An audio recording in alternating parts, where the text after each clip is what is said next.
Uma carta muito assustadora de uma freira possuída no ano de 1676 foi finalmente traduzida. No momento em que a freira acordou de seu terrível estado demoníaco, ela estava encharcada de tinta. Ela abaixou a cabeça. Durante a noite, ela recebeu uma carta estranha em seu quarto. O que disse exatamente? Qual foi a fonte da mensagem? Ela não tinha a menor ideia. Apesar disso, a carta estava coberta de símbolos misteriosos que apenas poderiam levar a uma conclusão. Veja bem, sim, o próprio Satanás escreveu a mensagem. Mesmo assim, ninguém foi capaz de decifrar a misteriosa carta nos 340 anos desde que apareceu pela primeira vez, até este momento. A irmã Maria Crucifissa della Concessione foi a freira dessa história. Ela procurou consolo espiritual na ilha da Sicília, uma terra rica em tradição cristã. Na realidade, é dito que o apóstolo São Paulo pregou ali quase 2000 anos atrás. Pois bem, irmã Maria parecia estar lutando contra Deus e contra Satanás. Aos 15 anos de idade, a irmã Maria ingressou em um convento beneditino na Sicília. Ela aprendeu a ordem beneditina de trabalho, paz e oração ali. A irmã Maria, apesar de sua devoção, não parecia estar à vontade. Ela alegou que estava possuída pelo próprio diabo. Isso acabaria por levar à carta sinistra que estava crivada de símbolos de mau presságio. A irmã Maria parecia ser um recipiente para o tormento do inferno. Ela gritou e perdeu a consciência ao se aproximar do altar do convento, por exemplo. A freira parecia dividida entre o bem e o mal, como se acreditasse que Satanás estava tentando transformá-la no mal. Então tinha aquela misteriosa carta. Isso mesmo, o diabo assumiu o controle do corpo da freira em um dia do ano de 1676, de acordo com ela, e escreveu uma mensagem diabólica. A nota foi escrita em um idioma desconhecido e nem mesmo tinha um alfabeto reconhecível. Por outro lado, os seus misteriosos glifos pareciam ser uma confusão de letras desatualizadas e símbolos ocultos. Pois bem, para descobrir o que tudo isso significa, levaria por volta de 340 anos. Não foi a primeira vez que Satanás supostamente fez uma visita a um convento, o que quem sabe seja surpreendente. Um grupo de 17 freiras foi preso dentro dos muros de um convento ursulino na cidade de Loudun, França, no ano de 1632, somente 6 meses depois da eclosão de uma epidemia de peste devastadora.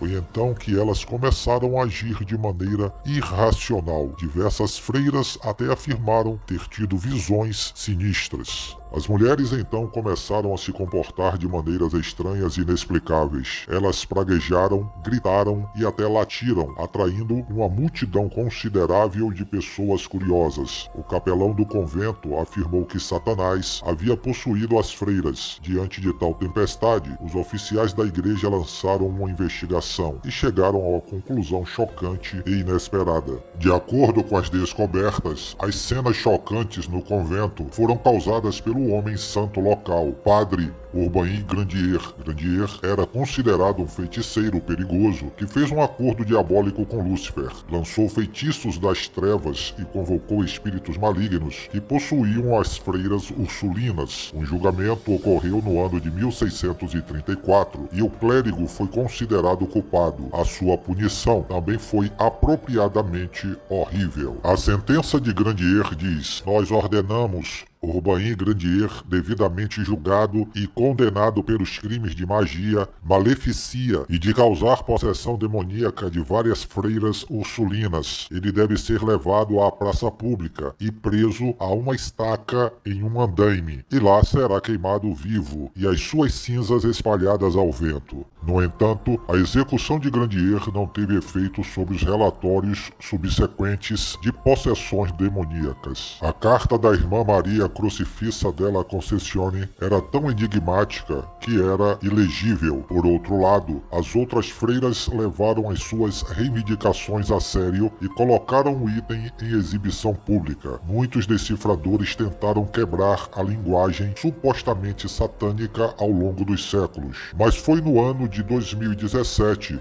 que um verdadeiro progresso foi feito. Durante aquele ano, um grupo de cientistas da computação do Ludum Science Center de Catania, na Itália, decifrou o código. A instituição de financiamento privado, que foi fundada no ano de 1969, geralmente colabora com organizações educacionais e de pesquisa. Nesse caso, no entanto, o grupo visitou alguns locais sombrios a fim de descobrir a verdade. Foi somente com a ajuda de um poderoso e altamente controlado programa de descriptografia que os cientistas conseguiram decifrar a carta da irmã Maria. Os governos usam esse software e ele não parece estar amplamente disponível. A equipe teve que retirá-lo da Dark Web, que é uma seção oculta da internet e que deve ser evitada a todo custo. Então, o que os motivou a fazer esse tipo de coisa? A irmã Maria pode ter criado o código combinando os alfabetos existentes de acordo com os cientistas. Graças aos anos de contato com as escrituras religiosas, a freira também era uma linguista habilidosa, com um conhecimento de línguas antigas e modernas. Acontece que a teoria dos especialistas estava correta. A líder da equipe,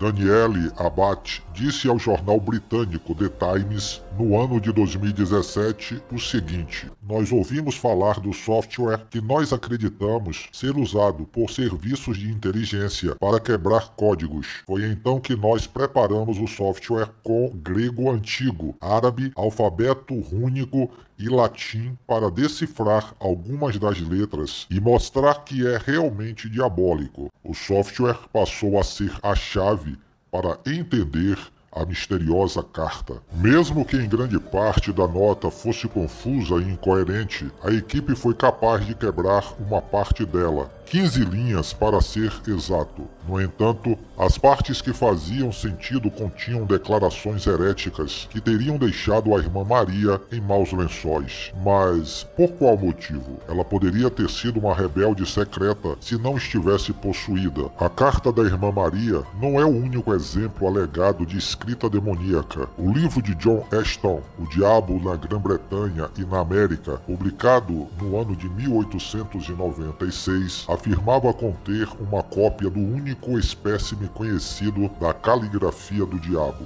Essa amostra foi originada de um tomo do século XVI em latim chamado Introdução às Línguas do Caldeu, Sírio e Armênico e as 10 outras línguas. Pois bem, seria isso igual ao da irmã Maria? A caligrafia foi supostamente registrada por Ludovico Spoletano, um mágico italiano que permanece um mistério para os historiadores modernos até os dias de hoje. O autor pode ter aprendido sobre Spoletano pela primeira vez com um intelectual francês com um interesse semelhante por línguas mágicas. A história deles é fascinante e os dois são conhecidos por se corresponderem sobre o tão sinistro assunto.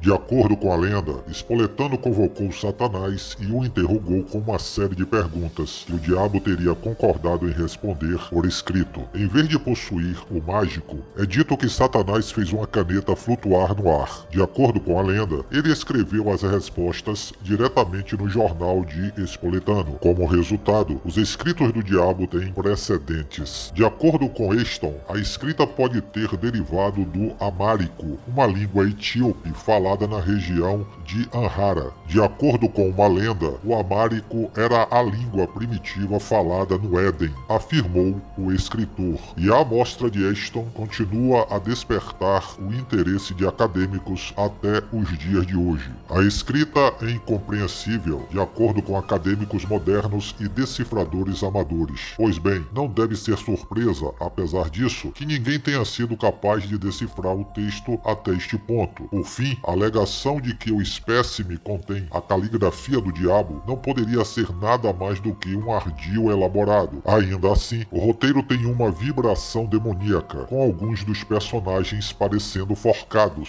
A carta da Irmã Maria, por outro lado, exigia o uso de uma máquina para decifrar. E nós sabemos que o autor daquela carta afirmou que Deus é uma criação feita pelo homem. De acordo com a carta, Deus pensa que pode libertar mortais. Esse sistema não funciona para ninguém. Outra frase diz: quem sabe agora Styx esteja certo, o que parece ser uma referência ao rio mitológico que se diz estar à beira do mundo subterrâneo. Quanto mistério! Apesar do conteúdo religioso, das divagações rabiscadas da Irmã Maria, Abbott acredita que o diabo não as escreveu. Ela disse ao jornal americano The New York Times: pessoalmente eu acredito que a freira tinha um bom domínio de línguas, o que lhe permitiu inventar o código. E Irmã Maria pode ter sofrido de uma doença como esquizofrenia, que a fez imaginar diálogos com o próprio diabo. Muitos dos sintomas da esquizofrenia parecem ser semelhantes aos associados à possessão demoníaca. Algumas alucinações auditivas e fantasias estranhas podem estar entre eles. Da mesma forma, algumas pessoas com condição falam em salada de palavras, o que parece refletir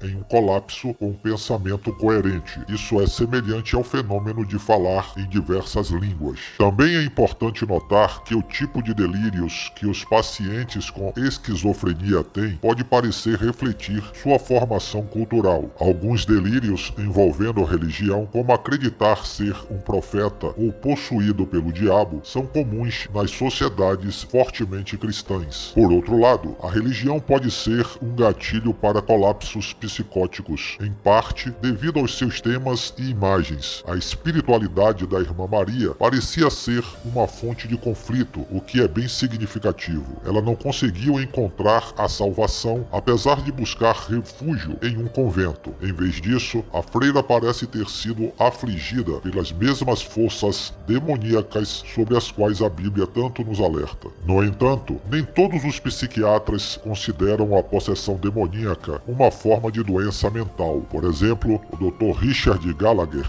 da Universidade de Columbia, em Nova York, disse ter visto dezenas de casos de posse, e de acordo com o Dr. Gallagher, os demônios existem e um de seus passatempos favoritos é falar línguas estranhas. Em junho do ano de 2018, Dr. Gallagher disse ao jornal The Daily Mail que, abre aspas, os demônios são anjos caídos, eles são extremamente brilhantes, muito mais brilhantes do que os humanos. Eles existem há milênios, então falam todos os idiomas. Eu os ouvi falar chinês e grego antigo, que estudei. Com certeza, eu os ouvi falar e entender latim. Eles fazem isso, muito provavelmente, para assustá-lo ou para se exibir, para se vangloriar. Fecha aspas. O Dr. Gallagher continuou, abre aspas, eu entendo que acreditar em espíritos malignos não é uma crença muito reconfortante e tem implicações que, você sabe, nós não queremos aceitar. Dito isso, há muitas teorias alternativas. Eu não acho que essas teorias geralmente se sustentam. E no momento em que você vê alguns desses casos, você não percebe que isso com certeza não é algo que poderia ser explicado por psicopatologia, ou trapaça, ou qualquer coisa desse tipo.